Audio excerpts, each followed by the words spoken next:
जो आज हम करने जा रहे हैं प्रश्नावली 3.2 का पहला प्रश्न। जिसने इससे पहले की वीडियो नहीं देखी है, चैनल को सब्सक्राइब करके प्लेलिस्ट में जाके इस अध्याय का इंट्रोडक्शन पार्ट और प्रश्नावली 3.1 ज़रूरी देखें, ताकि ये वाला प्रश्न आगे को आसानी से समझ में आ जाए। गणित जो है उसमें बेसिक बहुत ज़रूरी होता है। यदि हमने इंट्रोडक्शन पार्ट नहीं देखा है तो हमको आसानी से समझ में नहीं आएगा। तो ज़रूरी है पहले उनको देखें। और इस अध्याय अभी की बात करें तो हम ग्राफी विधि से निरूपण करो बहुत आता है, और रेखाएं प्रतिच्छेद करती हैं, समपाती हैं, समांतर हैं या संगत असंगत ये बताओ, या कितने हल हैं, ये ज़रूर आता है। इसलिए ज़रूरी है पहले इंट्रोडक्शन वाला वीडियो और 3.1 प्रश्नावली देखें और फिर इसको देखें। अब इस प्रश्न में क्या कह रहा है, कक्षा 10 में विद्यार्थियों ने एक गणित की पहेली प्रतियोगिता में भाग लिया। कक्षा 10 में 10 विद्यार्थियों की कक्षा 10 में 10 विद्यार्थियों ने एक गणित की पहेली प्रतियोगिता में भाग लिया। यदि लड़कियों की संख्या लड़कों की संख्या से 4 अधिक है, लड़कियां जो हैं लड़कों से 4 अधिक हैं, तो प्रतियोगिता में भाग लिए लड़कों व लड़कियों की संख्या ज्ञात करो। 10 student of class 10th took part in a mathematical quiz. If the number of girls 4 more than number of boys, find the number of boys and girls who took part in the quiz. यानी कि कुल विद्यार्थी हैं कक्षा 10 के कितने, 10 विद्यार्थी हैं। अब उसमें से कितने लड़के हैं कितने लड़कियां हैं वो हमने ज्ञात करना है। और इस सवाल में कह रहा है कि जो इस समस्याएं हमको दी हैं इनके रैखिक समीकरण युग्म बना के ग्राफी विधि से हल करोगे है। ये है क्वेश्चन नंबर 1 का पहला पार्ट, समीकरण बना के ग्राफी विधि से हल करना है। अब हल करना है तो हमने निकालना क्या है, लड़कों की संख्या और लड़कियों की संख्या निकालनी है। हमने मान लिया हमने कि लड़कियों की संख्या हमने मान ली x। जो चीज़ हमने निकालनी होती है उसको हम मान लेते हैं, और ऐसे ही हमने मान लिया लड़कों की संख्या मान ली y। लड़कियों की संख्या बराबर y। Let the number of girls is equal to x and number of boys is equal to y। ये हो गया। अब हमसे क्या कहता है, कुल विद्यार्थी 10 हैं। जैसे हम क्लास की बात करते हैं तो विद्यार्थी मतलब क्या हुआ, लड़के धन लड़कियाँ। लड़के धन लड़कियाँ कितने हैं, 10 हैं। तो यानी कि प्रथम शर्त जो हमको दी है, प्रथम शर्तानुसार क्या है, हम प्रथम शर्तानुसार हमको कह दिया कुल विद्यार्थी 10 हैं, यानी कि लड़के प्लस लड़कियां मिला के कितने हैं, लड़के प्लस लड़कियां यानी कि टोटल 10 हैं। लड़कियां थे x, लड़के थे y, यानी कि x धन y बराबर हो गया हमारा 10। ये हो गया हमारा समीकरण number 1। Girls plus boys is equal to 10 दिया है तो 10 हो गया। फिर क्या कह रहा हो, यदि लड़कियों की संख्या लड़कों से 4 अधिक है। एक तो हमको दिए हैं लड़कियां और हैं लड़के। कौन अधिक हैं, लड़कियां अधिक हैं। कितनी अधिक हैं, 4 अधिक हैं। समीकरण बनाना है यानी कि समान करना है। हमने समान करना है दोनों की संख्या, तो जो कम है उसमें जोड़ देंगे। लड़के कम हैं, कितने कम हैं, 4 कम हैं, तो इनमें यदि हम 4 जोड़ दें तो दोनों क्या हो जाएंगे, बराबर। अब हमने लड़कियां मानी कितनी थी, लड़कियां हमने x मानी थी, तो x बराबर हो जाएगा y धन 4। ऐसे सही समीकरण बनाना है तो x ऋण y बराबर 4, समीकरण नंबर 2। इस तरीके से तो हो गया हमारा, इसका समीकरण बन गए। अब हमने ग्राफ खींचना है। ग्राफ खींचना है तो हमको सारणी बनानी पड़ेगी। ग्राफ खींचने के लिए अब समीकरण 1 की हम सारणी बनाते हैं ग्राफ खींचने के लिए। तो x हो गया यहाँ पर y। अब हम x के मान रखते जाएंगे, y के क्या क्या मान निकलते हैं। जैसे मैंने x बराबर 3 रख दिया, x की जगह 3 रखें तो y बराबर कितना होगा, x की जगह 3 लिखेंगे, 3 धन y बराबर 10 हो जाएगा वो, यानी कि 3 धन y बराबर होगा 10। तो y बराबर 3 उधर आएगा तो 10 में से 3 घटाए 7। ऐसे ये हो गया। अब अब x का कुछ मान और ले लेते हैं। ठीक है, x बराबर माना मैंने ले लिया 8, y बराबर कितना आएगा, अब x की जगह 8 लिख दें तो क्या बन जाएगा, 8 धन y बराबर 10 हो जाएगा। तो y बराबर कितना होगा, ये 8 उधर जाके ऋण हो जाएगा, 10 ऋण 8 2, इस टाइप से। चलो मैंने 2 मान निकाल दिए। अब दूसरे समीकरण को देखते हैं। दूसरे समीकरण 2 के लिए वहाँ पर लिखना पड़ेगा समीकरण 1 के लिए, समीकरण 2 के लिए ये सारणी बन गई हमारी। ठीक है, x y, वहाँ पर हम पेपर हल करते समय पूरा मान रख के भी दिखा देंगे तो ज़्यादा सही है। जैसे माना मैं रख रहा हूँ x बराबर 2 रख दिया मैंने, तो क्या होगा, 2 ऋण y बराबर ऐसे हो जाएगा, 2 ऋण y बराबर 4, ऋण y बराबर ये इधर गया तो 4 में से 2 घटाए 2, तो y बराबर -2 आ गया, -2 ये हो गया। ऐसे माना 4 रख देता हूँ मैं, क्या हो जाएगा, 4 रखेंगे तो y बराबर 4 x बराबर 4 रखने पर, x बराबर 4 रखने पर, अब जब 4 रख रहे हैं तो क्या होगा,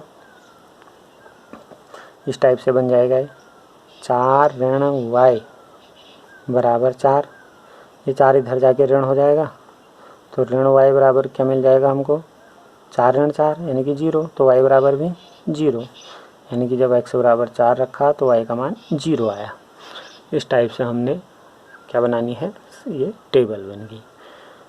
लड़के और लड़कियों की संख्या निकालनी थी, लड़कियों की x मानी, लड़कों की y मानी, दोनों का योग हमको 10 दिया था, तो x धन y बराबर 10, क्योंकि वो कह रहा था कुल विद्यार्थी 10 हैं, तो x धन y बराबर 10 हो गया। फिर कहता हूँ लड़कियाँ जो हैं लड़कों से 4 अधिक हैं, यदि लड़कों में 4 जोड़ दें तो लड़कियों के बराबर हो जाएंगी, तो दूसरा समीकरण ये बन गया। फिर हमने ऐसे सारणी बना दी। अब ग्राफी विधि से जब हमने ग्राफ खींचना है तो क्या करेंगे हम, ऐसे हमने खींचा x अक्ष और y अक्ष खींचा,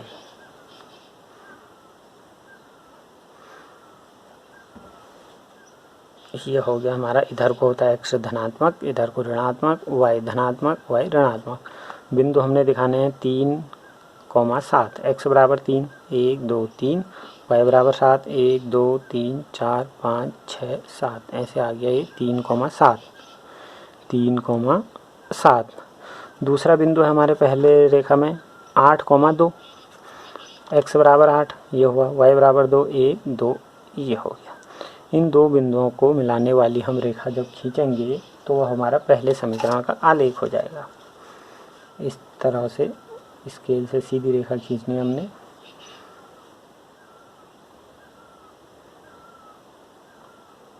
ये खींच दिया हमने। ये हमारा आलेख किसका आलेख है, ये हमारा पहले समीकरण का आलेख है। पहला समीकरण क्या था हमारा, था x धन y बराबर, इसमें लिख भी दें, ठीक है, x धन y बराबर 10, इसका ये आलेख है। फिर दूसरे समीकरण जो थे उसके लिए बिंदु हमारे आए थे 2, ऋण 2, 2, ऋण 2, x बराबर 2 ये हुआ, और y बराबर ऋण 2, 1 2 ये हो गया हमारा 2, ऋण 2, 2, ऋण 2, 2, ऋण 2 मतलब हुआ x अक्ष में 2 जाना है, धन 2, x का धन 2 इधर को होता है, y का ऋण 2, y का धन ऊपर को होता है, ऋण नीचे को होता है, तो ऋण 2 ये हो गया। दूसरा बिंदु था हमारे पास 4,0, x का 4 ये हुआ, y का 0 मतलब y में जाना ही नहीं है, तो ये हो गया 4,0 ऐसे। तो अब इनको मिलाने वाली रेखा हम खींच देंगे, इन दो बिंदुओं को मिलाने वाली रेखा हम खींच देंगे। ये हो गया दूसरा बिंदु, ये हो गया ऐसे।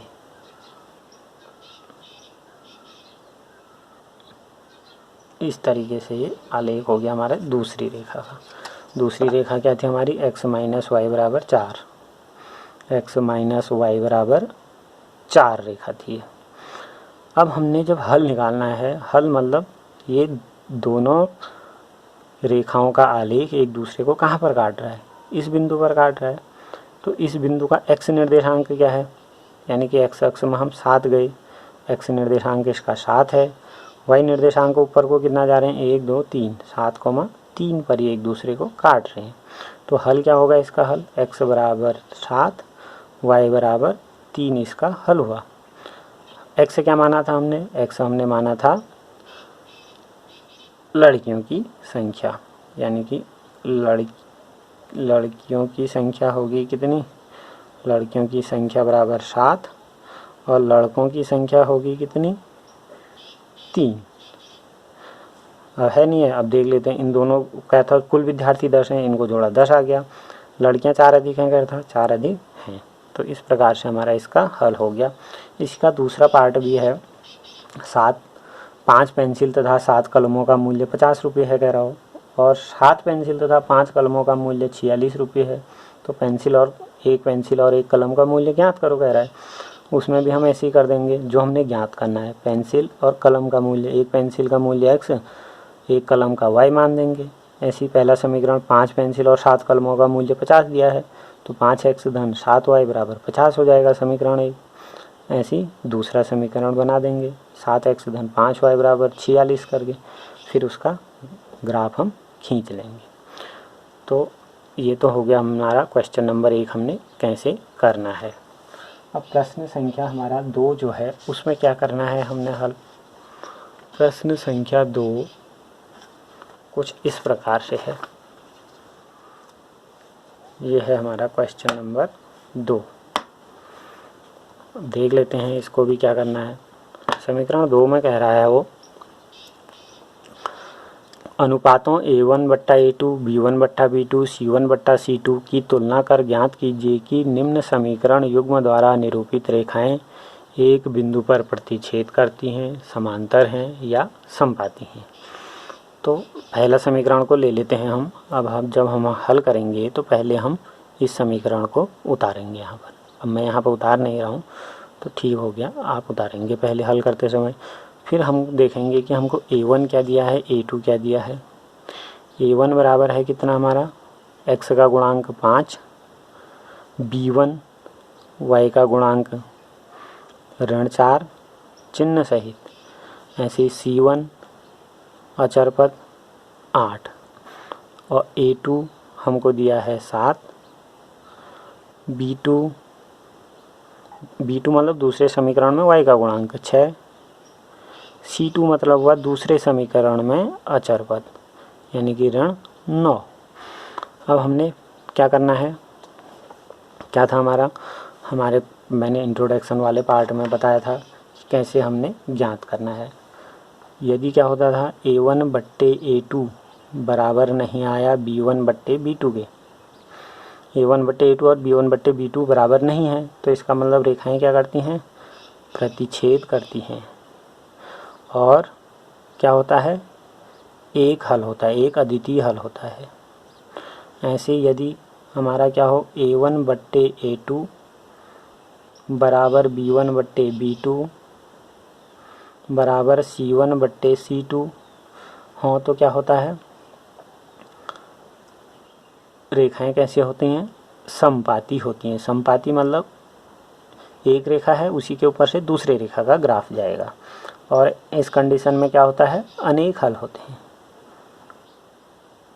तीसरी कंडीशन थी हमारी A1/A2 बराबर B1/B2 not is equal to C1/C2। इसका मान इसके बराबर आया परंतु C1/C2 के बराबर नहीं आया। तब रेखाएं क्या होंगी, समांतर होंगी, मतलब एक दूसरे को प्रतिच्छेद नहीं करेंगी। जहाँ पर प्रतिच्छेद नहीं करेंगी तो कोई हल नहीं होगा, कोई हल नहीं। और साथ ही मैंने क्या बताया था, जब हल होता है उसको हम कहते हैं संगत, और जब हल नहीं निकलता है उसको कहते हैं हम असंगत। ये चीज़ें हमको पता होनी चाहिए, तो हमारे क्वेश्चन नंबर 2, 3, 4 जो भी हैं वो आसानी से हल हो जाएंगे। अब हमने पहले देखा समीकरण में A1, B1, C1 क्या है, A2, B2, C2 क्या है, फिर हमने निकाल देना है। पहले हम A1/A2 का मान निकालेंगे, तो ये आ गया 5/7, कट नहीं रहा एक दूसरे से, तो यही हुआ। फिर हम निकालेंगे B1/B2 का मान, ये आ गया ऋण 4/6, 2 से कट सकता है, 2 दूना 4, 2 तियां 6। अब जब हमने देखा कि ये दो आपस में बराबर नहीं आ रहे, तो पहली कंडीशन बन गई, यदि ये दो बराबर आते तो तब हम तीसरे का भी मान निकालते। तो अब हमको यहीं पर मिल गया कि A1/A2 बराबर नहीं है B1/B2 के। तो इसका मतलब कैसे हैं, हमने क्या बताना है, प्रतिच्छेद कर रही हैं, समांतर हैं या समपाती हैं, ये पूछ रहा है। तो ये कंडीशन मतलब प्रतिच्छेद करती हैं। तो रेखाएं प्रतिच्छेद करती हैं, प्रतिच्छेद करती हैं। दूसरा समीकरण देखते हैं अब हम। दूसरे में क्या है, दूसरे समीकरण में हमको दिया है, ये है दूसरा समीकरण 9x + 3y धन 12 बराबर 0। तो a1 हुआ हमारा कितना दूसरे के लिए, वहाँ पर पहले हम समीकरण भी उतारेंगे जब हल करना होगा। तो a1 बराबर हुआ हमारा 9, x का गुणांक b1 बराबर हुआ हमारा 3, y का गुणांक c1 बराबर हुआ हमारा 12 अचर पद, a2 बराबर हुआ 18, b2 बराबर हुआ 6 और c2 बराबर है 24। तो पहले हम क्या करते हैं, a1 बट्टे a2 का मान निकाल देते हैं। a1 बट्टे a2 क्या आ रहा है, 9 बट्टे 18, 9 से कट जा रहा है 9 एकम 9, 9 दूना 18, 1 बट्टा 2 आया। फिर हम b1 बट्टे b2 निकाल देते हैं। b1 बट्टे b2 कितना है, 3 बट्टा 6, यानी कि कट गया 3 से 3 एकम 3, 3 दूना 6, दोनों बराबर आ रहे हैं। तब हम c1 बट्टे c2 भी निकालेंगे। c1 बट्टे c2 कितना आ रहा है, 12 बट्टे 24, ये भी कट जाएगा, 12 एकम 12, 12 दूना 24। तो अब हम यहाँ पर देख रहे हैं कि तीनों का मान 1 बट्टा 2 आया, यानी कि तीनों आपस में क्या है, a1 बट्टे a2 बराबर b1 बट्टे b2 बराबर c1 बट्टे c2। कौन सी कंडीशन आई, समपाती वाली, यानी कि ये रेखाएं क्या हैं, समपाती हैं। यदि हमसे पूछता हो हल बताओ, तो यहाँ हम कह देते एक हल है, यहाँ हम कह देते अनेक हल हैं। अगले प्रश्नों में इस टाइप के प्रश्न भी होंगे। अब हम देखते हैं तीसरा वाला में क्या कह रहा है। तीसरे वाले में हमको समीकरण दिया है 6x माइनस, ये है 6x माइनस 3y धन 10 बराबर 0, 2x माइनस y धन 9 बराबर 0। अब मैं इसको थोड़ा शॉर्ट में कर लेता हूँ। यहाँ पर हम देख रहे हैं a1 बट्टे a2 कितना आया, 6 बट्टा 2, मतलब 3, ये 3 को है, 3 बट्टा 1 को हो। b1 बट्टे b2 करेंगे, 3 माइनस 3 है उसका गुणांक, यहाँ गुणांक ऋण 1 है, बट्टे ऋण 1, ये भी आ गया 3 बट्टा 1 या 3 बट्टा 1 ही लिख दो। c1 बट्टे c2, c1 है 10, c2 है 9, कट नहीं रहा है तो यही आ गया। दोनों बराबर आए परंतु तीसरा बराबर नहीं आया, यानी कि ये वाली कंडीशन बनी a1/a2 बराबर b1/b2 not is equal to c1/c2। तो कौन सी कंडीशन बनी हमारी, ये वाली, यानी कि समांतर। इस तरीके से हमने ये क्वेश्चन नंबर 2 जो है उसको हल करना है।